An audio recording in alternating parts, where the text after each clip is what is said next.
jaiotzen den momentutik gaitasunez betea dago eta halaxe iristen da ikastolara.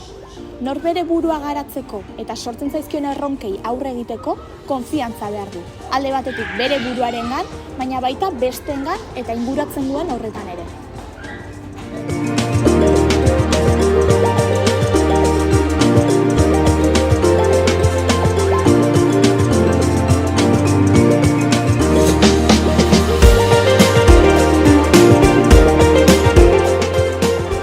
Helduok haurraren berezko gaitasunetan konfiantza izan behar dugu.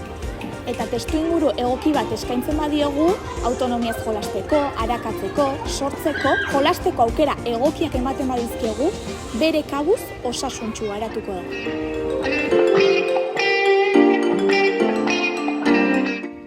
Haurraren garapen prozesuan, helduok bidelagun izango gara.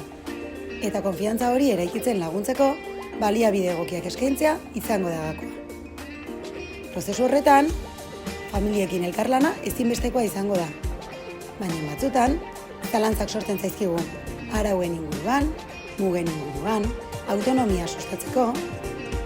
Zalantza horiekin laguntzeko Euskal Herri mailan erreferente den Álvaro Beñaranek azaroaren 29an hitzaldi bat eskainiko digu ikastolan. Animatu zaitez!